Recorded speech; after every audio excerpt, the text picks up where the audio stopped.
this is a local story here in Boston, and it's about education. You guys know I'm very passionate about education. I'm a former educator, and I think that teachers honestly are one of the most underappreciated professions in the United States. Some people actually say that teaching isn't even considered a profession in the United States. I think a lot of times they're underpaid, they're overworked. This myth that teachers do not work during the summer, that's actually not true. There's still work that needs to be done. And I think about everything that teachers in Boston had to go through during the pandemic. I remember friends of mine that were teaching in public schools here being required to come and teach into an empty classroom while the students were at home learning remotely. And some of those students struggled to do that because not everyone has a quiet space at their home where they can learn remotely for 8 hours a day. Not to mention, not everyone has a laptop for every child that they have at home. But now something else has happened.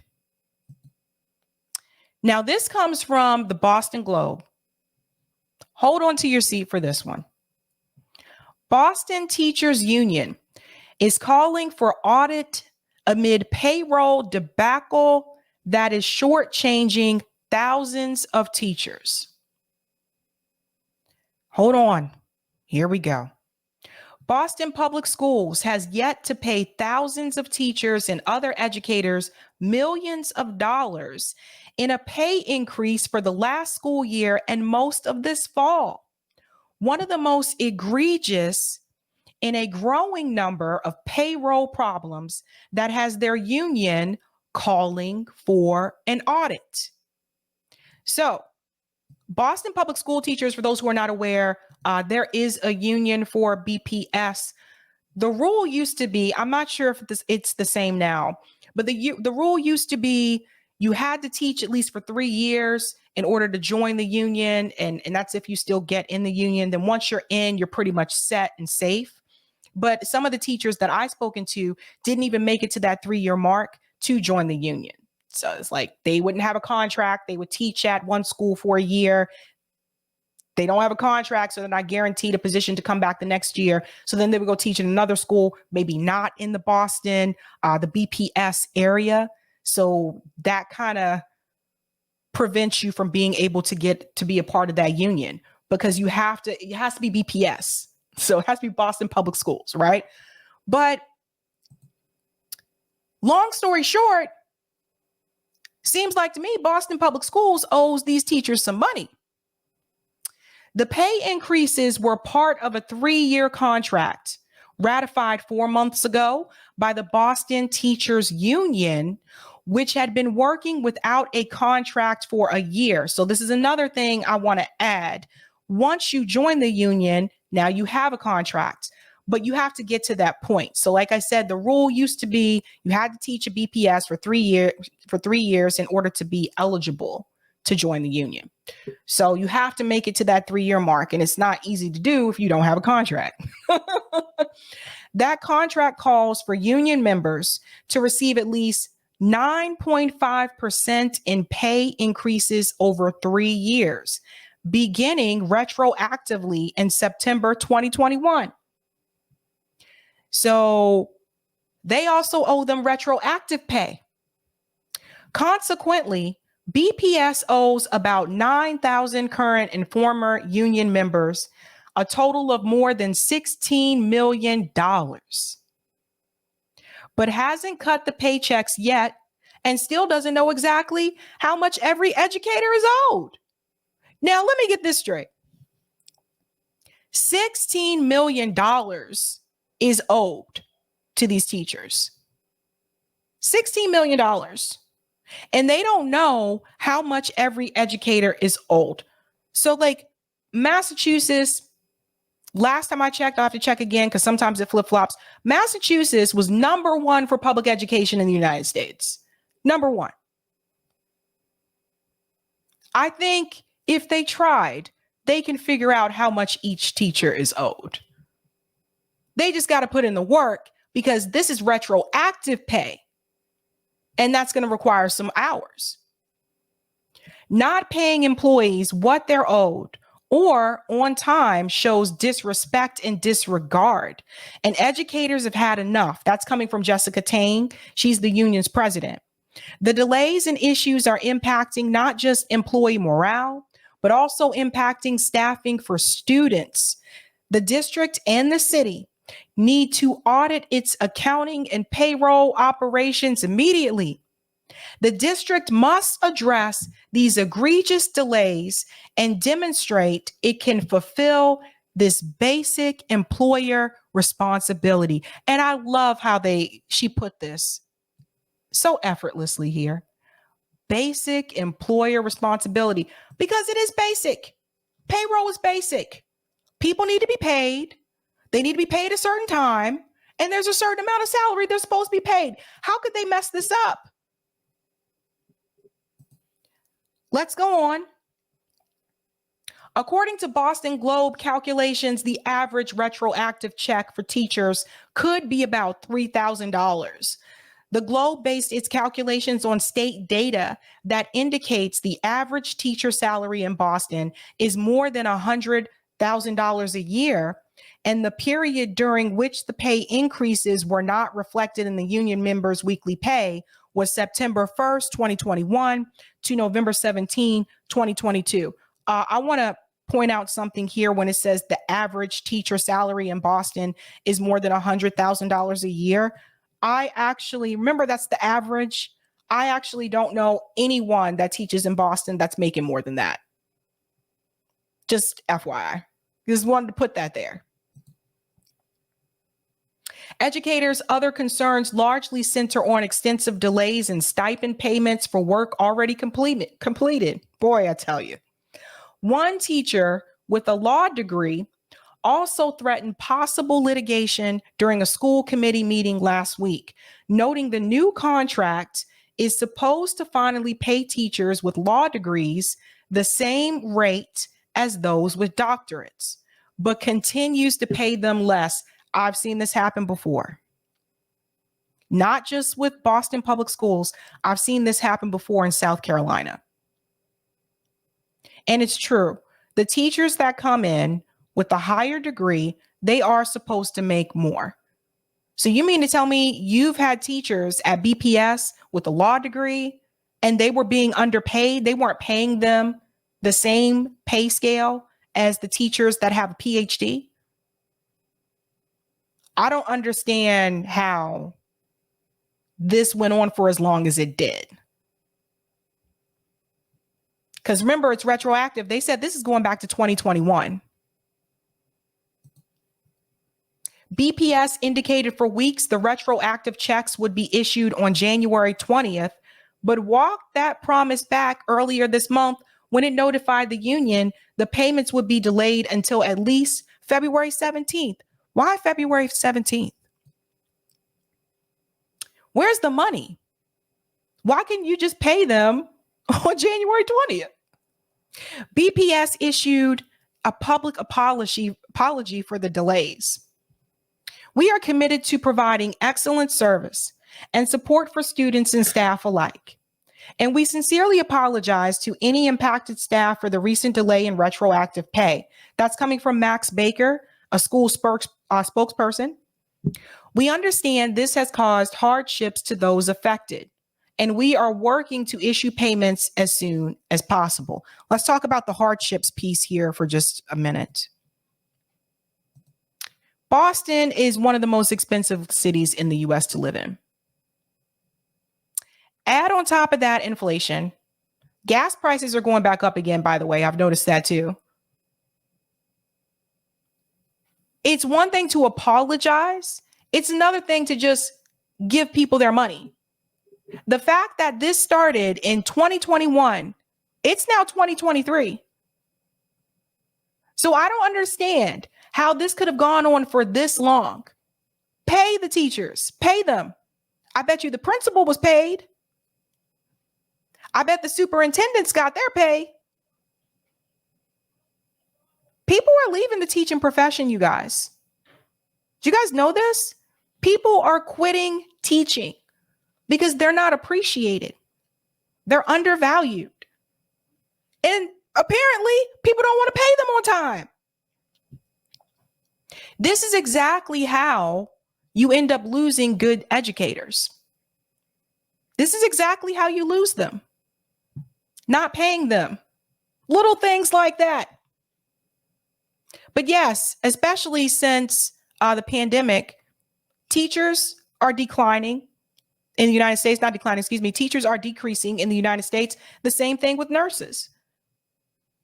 Not appreciated. The union calls for an audit come as the state is closely monitoring the school system, which 2 state reviews over the past 3 years have characterized as struck in systemic dysfunction that is impeding the academic progress of tens of thousands of students. The latest review issued last May resulted in a district improvement plan that already has BPS cranking through several operational reviews, including special education, transportation, and safety services. However, the district improvement plan didn't call for auditing payroll or other business functions, including human resources. Let's talk about auditing the payroll. Something else happened in Massachusetts, similar situation. It was with the state troopers in Massachusetts. A couple years ago, they found out that some of the state troopers were giving themselves overtime and they weren't working overtime. Someone wasn't watching the payroll system. This was huge news here in Massachusetts. You had state troopers that were making 6 figures. They were just giving themselves overtime. Isn't this crazy? BPS said figuring out how much is owed to each union member is time consuming and complicated. Well, I'm sorry, but if you would have been paying people on schedule and doing what you were supposed to do back in 2021, it wouldn't be time consuming and it wouldn't be complicated. It goes on to say, and includes a variety of policies, procedures, and union contract rules. These are excuses. These are excuses, ladies and gentlemen, for them to delay paying them. None of this would be an issue if they paid them on time back in 2021. According to the teachers union contract, pay scales for union members vary based on the positions they hold, such as teachers or paraprofessionals, and can include pay steps based on years of experience, academic degrees, and additional college credits. Yes, and that is also similar for other professions as well. What are they getting at? Like, give me a break. Come on. I could say the same thing for the military, right? I mean, if you're in the military, your pay is based on your rank. So an E1 is going to make less than an E2. An E2 is going to make less than an E3. Okay. Oh, I don't know why they're talking about this to make it seem like this is only a thing that happens in education. It's not. It happens across industries. There's different levels. Different levels have different salary expectations, minimums and maximums. And yes, when you take additional college credits or you have an advanced degree, your pay may vary. I don't know why they're making it seem like this is just an education thing. That's funny to me. This is hilarious. They're cracking me up. Oh my God. The school system also needs to issue payments to current union members and those in good standing who departed BPS anytime between September 1st, 2021, November 17th, 2022. Okay, so you have a lot to do. They should get started. They should get started. But other problems appear to be impeding BPS efforts this year. In notifying the union about the delay, BPS told the union it was experiencing data problems. Oh God, now all of a sudden we can't do it because the technology isn't working anymore. According to the union, and warned there could be further delays. Guys, haven't we heard this song and dance before? It's going to take us a while to get this done because there's so many different levels involved with teachers in BPS. Then it goes from that to, Oh no, we're having data problems. Technology just crashed. Boy, I tell you. Oh my God. Oh dear. It goes on to say, BPS, for instance, recently received a large payroll file from the city for the period covered by the retroactive checks and is now is trying to reconcile it with its own records to verify who's eligible. Yo, there is a list of this, okay?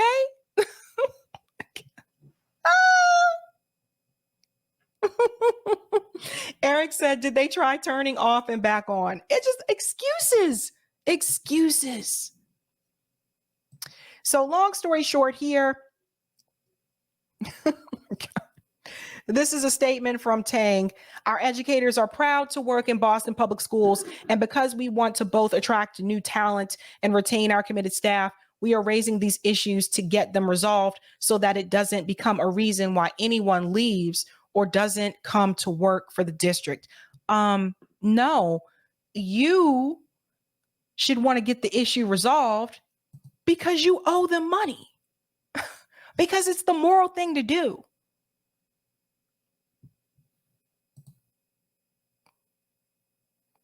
It is not easy to become a teacher in Boston for Boston Public Schools. I remember when I was doing my observations at the Elliott School, I was talking to some of the teachers there at that point in time. Massachusetts is different. In Massachusetts, having a bachelor's degree to teach in Boston Public Schools, that's not enough. Most of the teachers in BPS have a master's degree. And if you don't have a master's degree, you have to get one at least by the first 5 years. This is how it used to be. They're probably not taking anyone that doesn't have a master's now. This is part of the reason why Massachusetts is like number one in the US for education, because of the teachers that they hire. They're hiring people that have advanced degrees. So you have to have that. You need to have a master's degree. And then on top of that, you need to have other certifications, because just having that master's degree is not enough to get those positions. A lot of people are fighting for those positions to become a teacher in Boston Public Schools, and it is very difficult to get it because you're competing up against amazing talent. And then on top of that, if you don't have those additional certifications, and I'm talking about having a certification in special education, having a certification for English language learners, ELL, they want you to have all of that now. It's not just enough just to have a bachelor's. It's not just enough just to have a master's. You need to have all those other additional things as well. But that's one of the reasons why Massachusetts is number one in education. It's a lot. And no, the school does not pay for those certifications. They do not pay for it. So that's that.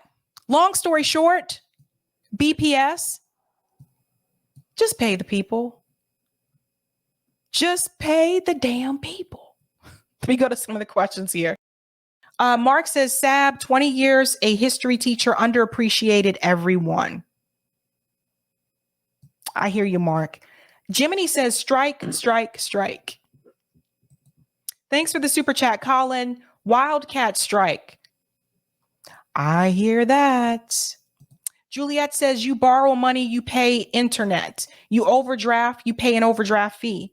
I hope they get their money plus some. That's a good point. They should get more at this point. Hey, you says, Massachusetts must be wealthy, relatively speaking. It is one of the wealthiest states in the country. Yes. But there's also wealth. The wealth gap here is also pretty large as well. Just FYI. Thanks for the super chat, Angela. Testing the super chat waters. Hi, Sabby. Data issues is right up there with the check is in the mail. We are always left wondering, where did all that money go? Thank you for that, Angela. Yeah, it's true, right? That is true.